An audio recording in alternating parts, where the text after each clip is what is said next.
Jean-Michel Apathy qui remet en place l'avocat d'Israël Louis Sarkozy. La politique de Benyamin Netanyahou, je ne sais pas comment elle se matérialisera, mais elle est assez simple. Pas d'État palestinien et si possible chasser les Palestiniens de Palestine. La Knesset mercredi.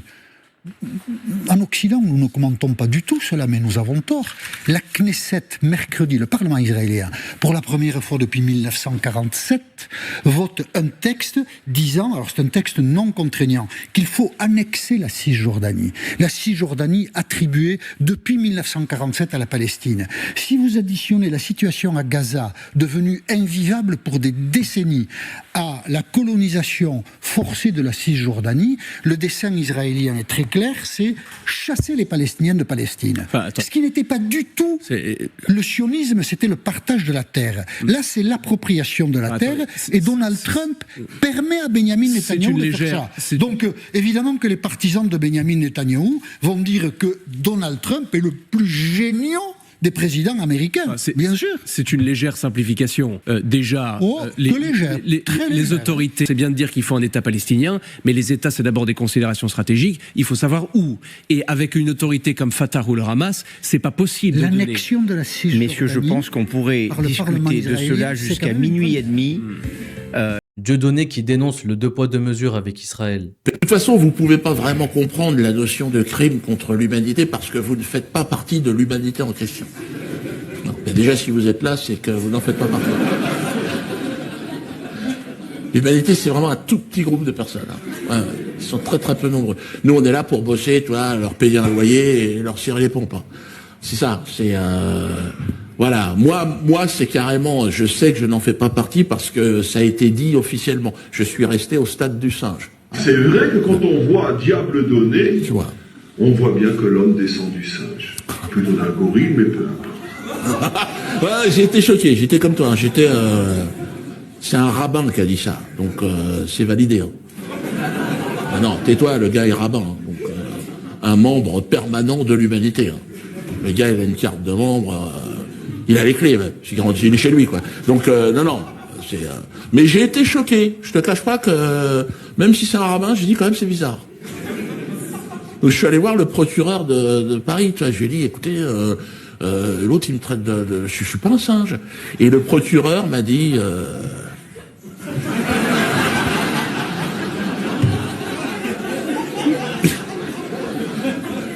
Je lui ai dit, comment ça, c'est pas clair? Monsieur le procureur, je rentre chez moi, j'ai des enfants, par rapport à la République, on n'est pas des gorilles. Il m'a dit, Dieudonné, je sais, mais... J'ai cru qu'il allait s'envoler. Je lui ai dit, reste là, la boîte.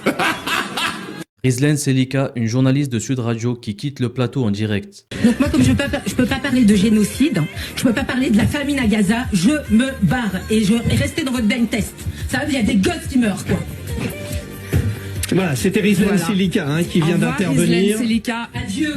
La blonde animatrice s'appelle Judith Belair. Elle est la demi-sœur de l'imposteur philosophe Raphaël Enthoven. Ils sont connus tous les deux pour leur défense acharnée d'Israël, même quand il y a une purification ethnique et une famine généralisée. Aymeric Caron, signalement à l'Arcom pour cette énième séquence où Julien Drey déroule des fake news sur Gaza pour masquer le génocide commis par le gouvernement israélien, sans bien évidemment que personne ne le démente en plateau. CNews est censé être une chaîne d'infos, pas une chaîne d'intox. Qu'est-ce qui s'est passé ces dernières semaines? Parce que personne ne comprend rien sinon. La seule arme qui reste dans les mains du Hamas, parce que militairement il a perdu, la seule arme qu'il a dans les mains pour essayer de sauvegarder son pouvoir sur Gaza, c'est de maîtriser l'aide alimentaire. Donc il faut qu'il arrive à saboter toute la distribution de l'aide alimentaire qui est mise en place pour pouvoir reprendre la main. C'est pour ça qu'il a tué un certain nombre de Gazaouis. C'est pour ça qu'il a mobilisé tout sous ses proxys en disant la famine, c'est terrible, etc. Et tout. L'avocat Juan Branco qui dénonce l'armée génocidaire d'Israël et toutes les manipulations autour pour les protéger. Pourquoi est-ce que je vous parlais de la Palestine tout à l'heure? Pourquoi est-ce qu'on n'est que 10 avocats dans le monde entier à représenter des victimes palestiniennes? Le Guardian a révélé, par exemple, que les avocats qui étaient des nationaux du Royaume-Uni, qui soit représentaient des victimes, soit travaillaient au sein du bureau du procureur, avaient été avertis par leur ministère des Affaires étrangères qu'ils devaient cesser parce qu'ils allaient être la cible de sanctions et d'opérations de représailles décidées aux États-Unis sur demande d'Israël.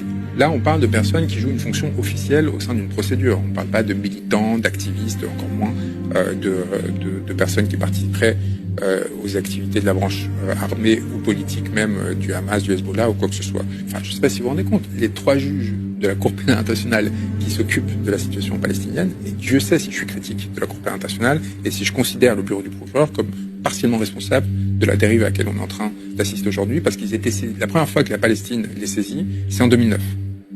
Et ils n'ont rien fait jusqu'en 2024.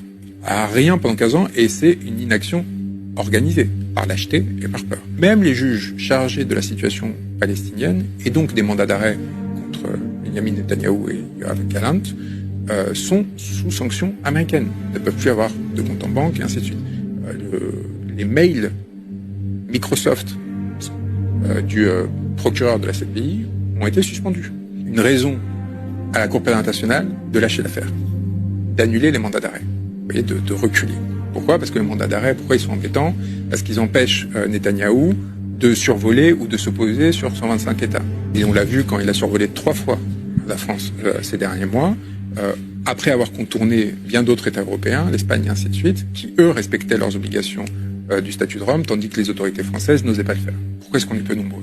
Parce que je représente des victimes de Gaza, et qui sont encore aujourd'hui à Gaza. Vous imaginez bien que rentrer en contact avec des personnes qui sont aujourd'hui dans la situation apocalyptique que l'on connaît, sans moyens de communication, avec les moyens de communication qui restent complètement surveillés et contrôlés par Israël, qui n'hésite pas, on l'a vu, à tuer qui que ce soit qui pourrait présenter un danger ou une menace pour leurs intérêts, directs ou indirects, avec leur lieu d'habitation, leur papier d'identité, les preuves qu'ils pourraient constituer complètement détruits, avec une capacité à les transmettre vers l'extérieur difficile. C'est déjà particulièrement compliqué. Aujourd'hui, Israël suit Netanyahou. Aujourd'hui, la société israélienne est d'accord avec ce que Netanyahou fait en Iran, et d'accord avec ce que Netanyahou fait à Gaza. Il n'y a pas de dissociation possible, comme Le Point l'a tenté il y a quelques semaines. Aujourd'hui, il y a une responsabilité collective. Et la tentation... Les Israéliens ne sont pas d'accord avec la politique de Netanyahou. Plus de 80%. Plus de 80% des membres... Pardon. Plus de 80%, c'est les derniers sondages, si vous enlevez les Arabes israéliens. Évidemment. Mais il y a à peu près 85% des Juifs israéliens qui appuient la politique de Netanyahou à Gaza, selon le dernier sondage qui a été publié il y a un mois en termes de... Donc, on est sur une situation où il y a quand même un massacre de grande ampleur, mais surtout une velléité explicitée de vider Gaza de sa population arabe et palestinienne. C'est ça l'objectif. Karim Zeribi, j'avoue avoir du mal à apprécier les acteurs, chanteurs, fouteux qui se cachent et craignent à s'exprimer sur des sujets qui touchent à l'essence même de l'humanité. À mes yeux, dénoncer ce que vivent les Palestiniens vaut plus que tous les contrats. Respect à ceux qui prennent position. Israël tue, les États-Unis financent, l'Europe soutient. Il ne reste que nous, les gens de conscience, pour dénoncer ce génocide. Ne restez pas silencieux, sinon vous serez complices. Javier Bardem, acteur espagnol et lauréat d'un Oscar. Claudie Siard, l'histoire s'écrit au présent. Mathilde Panot exprime avec force et légitimité les manquements de l'État à l'endroit de ses concitoyens arrêtés illégalement par Israël. Monsieur le Premier ministre, une arrestation illégale en eau internationale de l'équipage, une eurodéputée, 3 de nos concitoyens détenus illégalement depuis 3 jours par un État dirigé par un homme sous mandat d'arrêt de la Cour pénale internationale, sans un mot de condamnation de votre part. C'est du jamais vu. Vous manquez à tous vos devoirs, légalement, moralement, diplomatiquement.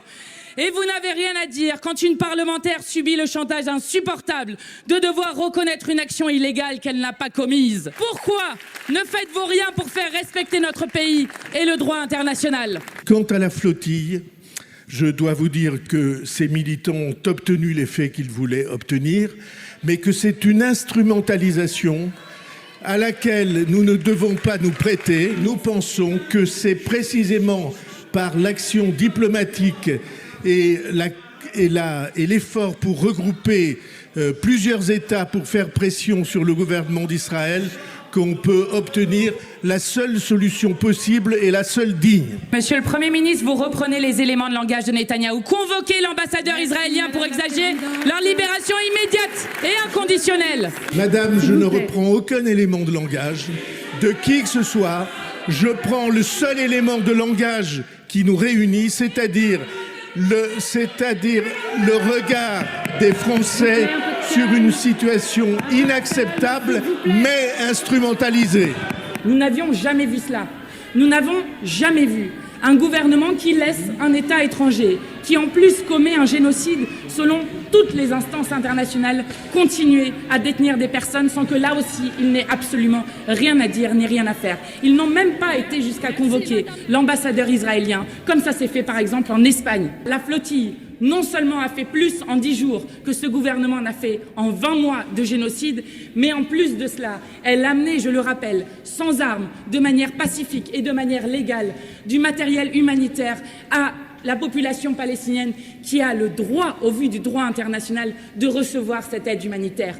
Donc maintenant, ça suffit. Nous les voulons de retour immédiatement et c'est à la fois l'honneur de notre pays que de les faire revenir de suite, comme l'honneur de notre pays d'enfin se mettre à agir et à décider de sanctions à l'encontre de Netanyahou. Rima Hassan qui démonte les propos de Donald Trump qui a dit « Nous avons envoyé 60 millions de dollars d'aide alimentaire à Gaza il y a 2 semaines et les autres pays ne donnent rien. Aucun pays européen n'a rien donné. Personne. Sauf nous, et personne n'a dit merci beaucoup. » Et elle lui a répondu « Donald Trump, espèce d'âne. Les États-Unis ont surtout livré depuis octobre 2023 près de 20 milliards d'aides militaires à Israël. Que les États-Unis qui ont directement participé à la destruction de Gaza pour imposer le plan de la Riviera du Moyen-Orient aillent bien se faire voir avec leurs miettes de quelques millions de dollars d'aide alimentaire. Ils génocident une population et ils viennent se targuer de donner une bouchée de pain aux survivants. À vomir. Ce ne sont pas 60 millions que Trump doit donner aux Palestiniens, mais à minima le double de l'aide militaire envoyée à Israël, ne serait-ce que pour la reconstruction de Gaza. Viewling révèle ce lundi soir avoir recueilli des témoignages de passagers présents à bord du vol. Ces derniers ont décrit les faits survenus et leurs récits concordent avec ceux de la Guardia Civile et de la compagnie. Coucou Caroline Yadan, ce n'est pas ta semaine, hein. La reconnaissance de la Palestine par la France et peut-être l'Australie et l'Angleterre. Les mythos de l'avion démasqué, les ONG israéliennes qui confirment le génocide. Et t'as aussi oublié la pétition faite contre elle. Une pétition existe pour des sanctions contre la députée Caroline Yadan pour apologie de crimes de guerre, incitation à la haine, islamophobie et manquement grave à l'éthique républicaine. La pétition elle est là pour tous ceux qui veulent aller la signer. 10 866 signatures ce matin. Il faut que ça monte encore. On signe et partage la pétition. François Asselineau, 2 prestigieuses ONG israéliennes de défense des droits de l'homme dénoncent le génocide commis à Gaza. B'Tselem qui a reçu en 2018 le prix des droits de l'homme de la République française et PHRI. Non, les Israéliens ne sont pas tous pour Netanyahou.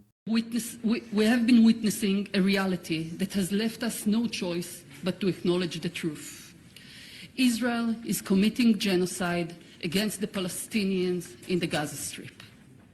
The report written by us at B'Tselem presents facts, data and testimonies about how Israel is acting in a deliberate, coordinated and systematic way to destroy the Palestinians in Gaza. Silence in the face of genocide is not an option. We want to stress, confronting genocide is not only the responsibility of legal and political institutions. Confronting it demands urgent action from the global health community. As health professionals and humanitarian actors, we call for global solidarity to defend life, health and dignity. The destruction of Gaza's health system must end now. We demand the immediate cessation of the attack on Gaza. Lift all restrictions blocking access to life-saving medical care, food, water, humanitarian aid, and essential health infrastructure. Stop the killing.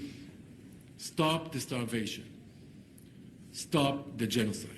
Aurore Berger, Caroline Yadan, Fourest et toute la clique du printemps israélien du Likoud vont-elles aussi accuser les ONG israéliennes d'antisémitisme et les empêcher d'utiliser le terme génocide? Antoine Léaumont, député LFI. Madame Aurore Berger, vous vouliez interdire qu'on parle de génocide à Gaza. Comptez-vous interdire les ONG israéliennes de s'exprimer sur les chaînes françaises? Émeric Caron, 2 ONG israéliennes publient un rapport qui confirme lui aussi qu'un génocide est en cours à Gaza. Ça commence à faire beaucoup, non? On veut les réactions pour commencer, du CRIF, de Caroline Yadan, Aurore Berger, Patrick Duckman, la LICRA, Dédé Force, Caroline Fourest, etc. Il a tout mis. Arthur et Sophie Aram, bien évidemment. Alerte info, 114 avocats déposent plainte. Ils accusent l'État français de complicité dans le génocide en cours à Gaza. Une requête a été déposée auprès du procureur de la Cour pénale internationale, la CPI, par l'Association pour la justice au Proche-Orient, regroupant 114 avocats. Ces derniers demandent l'ouverture d'une enquête pour complicité de génocide en cours à Gaza, visant plusieurs figures majeures du gouvernement français. Dans leur document de 56 pages, ils détaillent comment, selon eux, les autorités françaises soutiennent militairement, diplomatiquement et politiquement les actions d'Israël à Gaza, malgré les alertes répétées d'ONG internationales sur la situation humanitaire catastrophique dans la bande de Gaza. Sont notamment cités dans cette plainte le président Emmanuel Macron, le haut commissaire au plan François Bayrou, le ministre des Affaires étrangères Jean-Noël Barrot, le ministre des Armées Sébastien Lecornu et 19 députés de la Commission des Affaires européennes de l'Assemblée nationale. Les avocats reprochent à ces responsables leur inaction ou leur soutien actif à une politique israélienne qu'ils estiment constitutive de crimes internationaux, y compris le génocide en termes lourds et rares en droit international, mais ici utilisé volontairement. L'Espagne annonce officiellement qu'elle poursuivra Netanyahou et les dirigeants israéliens devant ces tribunaux nationaux pour crimes de guerre. Le premier ministre espagnol Pedro Sánchez qui dénonce la famine à Gaza. Mención especial creo que exige de nuevo la catástrofe humanitaria en Gaza, porque la hambruna en Gaza es una vergüenza para toda la humanidad. Y detenerla, por tanto, es un imperativo moral. Es un imperativo humanitario y es un imperativo político. Y en este sentido les comunico que el Gobierno de España está preparando un envío de miles de kilos de alimentos para la franja de Gaza, que si las circunstancias no cambian, y esperemos que no cambian, exigimos que no cambien, se producirá este viernes desde el territorio de Jordania y mediante el uso de paracaídas y aviones A400 de las Fuerzas Armadas españolas. No es evidentemente una solución al hambre, lo sabemos, pero confiamos en que unido a los envíos de otras naciones sea un mínimo alivio. La solución la sabemos, la solución verdadera es que el primer ministro Netanyahu y su gobierno active cuanto antes un alto el fuego, abra definitivamente y plenamente el corredor humanitario terrestre y acabe con esta barbarie. Lors d'un voyage en Italie, un franco-israélien a menacé un caissier, mais les clients présents n'ont pas laissé faire. Ta toi, Palestina libera! Palestina libera, Hayati! Palestina libera! Ta mère! Tiens, va Qui non è Gaza, non è Gaza qui. Qui non è Gaza. Qui siamo in Italia. Siamo a Milano. Assassini. Assassini, sì. Vuoi posti assassini? Assassini. Assassini. Cambio che Assassini. Assassini. Quoi, viens dehors, viens dehors. Voilà l'Italie, on est en Italie, on est en Italie, voilà l'Italie. Voilà l'Italie. Voilà l'Italie, voilà l'Italie. Free Palestine, free Palestine. Andate a casa vostra. Andate a casa vostra, assassini. Assassini. Free Palestine. Assassini. Assassini. Oui. Oui, on Israël frère. On Israël frère. Viva Israël. October 7th, Hamas, Hamas, Hamas. Anti-Semitism, Holocaust. You have a script, and you lost. You lost because every young person right now knows the truth of what Zionism is. And you know it too, but you don't want to give into it. You don't want to give into it because your whole life has been built on a lie. L'ancien chef du service de renseignement israélien qui lâche une bombe. Nous avons fait tout ce que nous pouvions pour que le Hamas continue de contrôler Gaza, tandis que l'autorité palestinienne contrôlait la Cisjordanie, afin que les deux camps se battent. So what we did, with the permission of our Prime Minister, is to let Qatar to transfer a huge amount of money in cash, probably more than $1.4 billion. By doing it, we increase the power of Hamas. We did everything in order to make sure that Hamas will go on controlling Gaza and Palestinian Authority will control the West Bank, so they will fight each other. Alors là, je vous avoue que ça m'a surpris. Écoutez les propos de Jean-Noël Barrot lors d'une conférence à l'ONU. Après tant de souffrances, comment envisager la paix. Menacés par l'accélération de la colonisation en Cisjordanie, par la marche funeste des colons extrémistes qui de colline en colline arrachent les oliviers, brûlent les récoltes et chassent l'arme au poing des Palestiniens de chez eux avec la complicité coupable des autorités israéliennes. Par le mitage croissant du territoire palestinien qui compromet la possibilité même qu'un État puisse le gouverner alors que la Knesset a voté la semaine dernière en faveur de l'annexion totale de la Cisjordanie. Face au fait accompli, comment continuer d'espérer? C'est un peu trop tard pour se réveiller. Fabrice Divisio qui dénonce à la LICRA et au CRIF les propos de Ben-Gvir, qui veut resserrer l'étau et pousser à l'exode les Palestiniens. J'aimerais bien avoir votre avis, la LICRA et le CRIF. Est-ce antisémite de dire que nous sommes dans un appel au génocide? Cet homme est-il représentatif des valeurs que vous défendez? Une réponse m'obligerait. La jeunesse française juive qui a répondu à Fabrice Divisio, en quoi les Israéliens auraient-ils l'obligation de nourrir leurs bourreaux? La folie s'est emparée des esprits. Les pogroms seront bientôt justifiés au nom de la lutte contre les prétendus génocidaires. Tout ça se fera au nom du bien. Et Divisio applaudit. Divisio qui a répondu « Pousser un peuple à l'exode en l'affamant est la définition du génocide. Mais vous soutenez qui vous voulez. » Les Israéliens ont installé des postes d'observation avec des jumelles pour que les civils puissent regarder le génocide et y ont mis des putains de machines pour vendre des boissons fraîches. Société de dépravés au dernier degré. Israelis come here to look at the war, only a few miles away. It was hazy, so it was hard to see, and the steady sound of Israeli artillery was carried away on the wind. Since my last visit, vending machines have been installed if anyone needs refreshment. L'ambassadrice de Palestine en France qui dénonce Israël. C'est les 2,2 millions des Palestiniens à Gaza qui ont dans un besoin de survie. Ma famille n'a rien à manger, comme les 2 millions de Palestiniens. Ils me disent, on n'a pas mangé, je n'ose pas poser la question parce que je connais la réponse. Ils sont en train de boire de l'eau avec de sel. Ça, c'est leur repas. C'est le repas des enfants, c'est le repas des vieillards qui sont malades. Toute personne dans la bande de Gaza n'a rien à manger, n'a rien de quoi survivre. Et je pense aux nouveau-nés. Aujourd'hui, la bande de Gaza a besoin immédiatement de 250 000 boîtes de lait d'enfants pour que ces enfants survivent. Une journaliste de Sky News a dénoncé la censure d'Israël. On a été briefé et menacé par les autorités israéliennes. Israël ne veut pas que nous vous montrions les images de Gaza depuis le ciel. Ils disent qu'ils interdiront les largages d'aide humanitaire si on filme.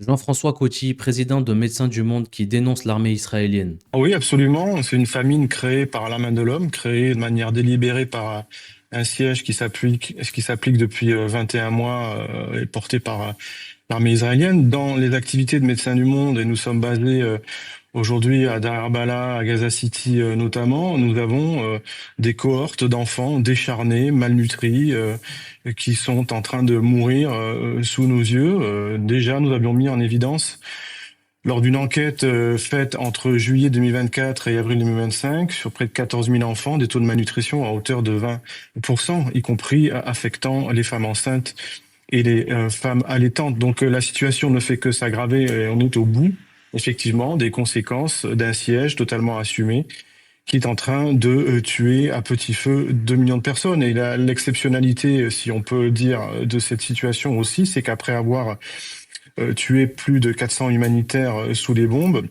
les autorités israéliennes assument que les acteurs humanitaires eux-mêmes sont en train de souffrir de pénurie, de faim. Nos équipes, par exemple, ne font pas plus d'un repas par jour. Parfois, ils ne mangent pas quotidiennement. C'est une centaine de personnes, à l'image des milliers d'humanitaires qui aujourd'hui à la fois essayent de sécuriser leur famille, de leur trouver à manger et à boire, et en même temps essayent de conduire les activités médicales dans des conditions extrêmement difficiles. Le gouvernement néerlandais a annoncé ce lundi soir l'interdiction d'entrer sur le territoire aux ministres Itamar Ben-Gvir et Bezalel Smotrich. Le gouvernement a décidé de déclarer les ministres israéliens Smotrich et Ben-Gvir persona non grata et tenu de les enregistrer comme étrangers indésirables dans l'espace Schengen. La raison en est qu'ils ont incité à plusieurs reprises les colons à la violence contre la population palestinienne ont constamment prôné l'expansion des colonies illégales et ont appelé au nettoyage ethnique dans la bande de Gaza, a déclaré le ministre des Affaires étrangères, Waldecamp. Thomas Porte, député LFI, regardez le nord de Gaza. Qui peut encore avaler la propagande génocidaire visant à faire croire une opération de légitime défense? Israël a rasé la bande de Gaza. Le sort des otages n'est jamais entré dans l'équation. Un seul objectif, éradiquer le peuple palestinien.